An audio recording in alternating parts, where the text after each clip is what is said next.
First, I'm going to apologize for the glasses. I'm not trying to be rude. It's just my eyes are really sensitive to light right now, and they're also red and really icky looking, so I want to cover them up. I don't know if you can read my glasses, but they say out of order. When I go out, I have my white cane, and people don't seem to realize that means I'm blind because they don't move, but I think it also kind of makes people more comfortable around me because it's kind of ha-ha out of order, and I like to make people smile and laugh, and I make fun of myself. So, you know, if you can't make fun of yourself, what are you going to do? You gotta laugh. But so you don't laugh through this whole video, I'm going to take these off and put on my cool glasses. So now I'm cool. What is deaf-blindness? Some people get confused because they see people like me who have some vision, or people who have hearing, and they say they're deaf-blind, and obviously they're not deaf completely, and they're not completely blind. You don't even have to be deaf or blind to be deaf-blind. Why? Deaf-blind is an impairment within itself. It's a dual sensory impairment. See, your eyes and your ears are your two major senses that you use to get around and to communicate. And when one is impaired, say somebody's completely deaf or hard of hearing, they can't hear anything, or they don't really understand in crowds or whatever, but their vision is good.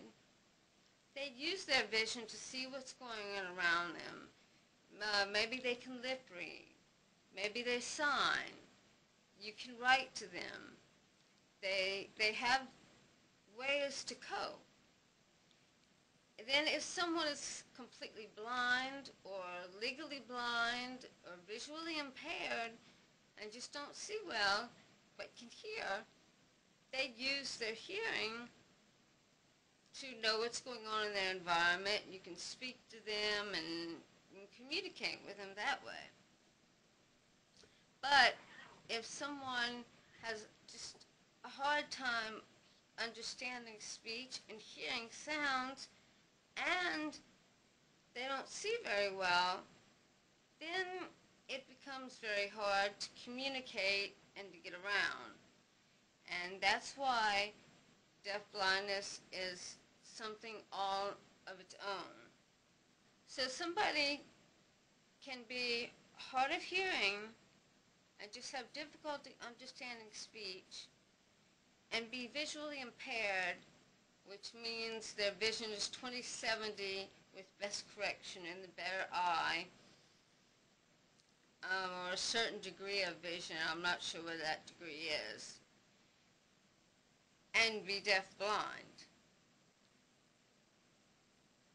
Someone who's totally deaf-blind is rare, but there are people out there that way.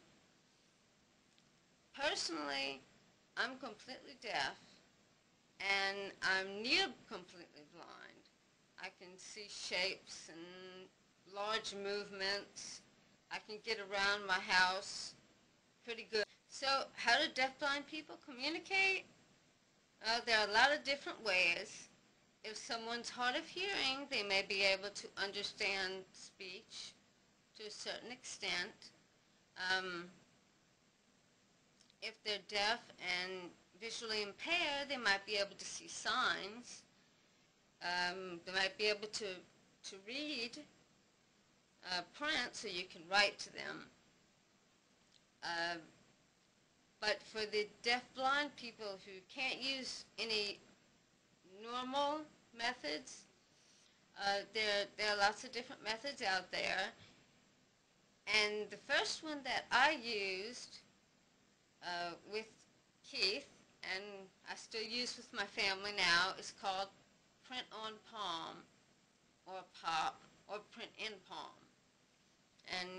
it is what it sounds like.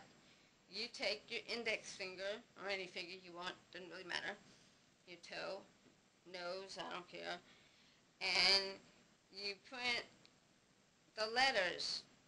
You spell out what you want to say, one letter at a time, in the person's palm.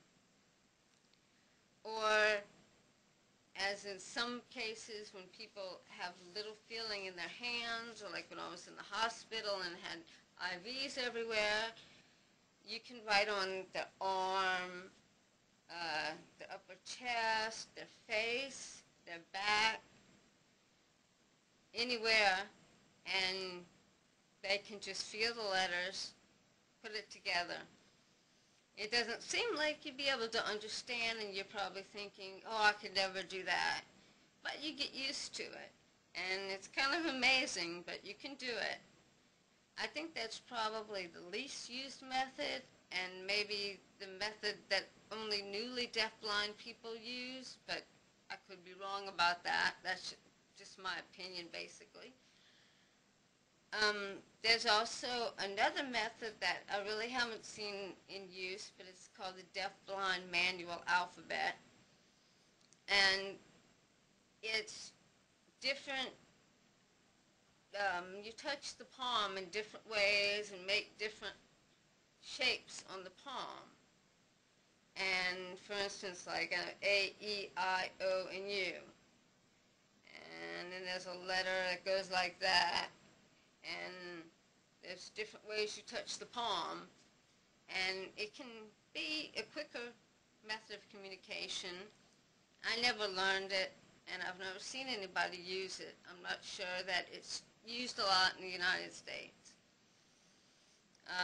One of the popular ways is called tactile fingerspelling, and that's where you fingerspell, you know, the ABCs of sign language, and the person, the deafblind person, puts their hand or hands on your hand, and you just fingerspell what you want to say, and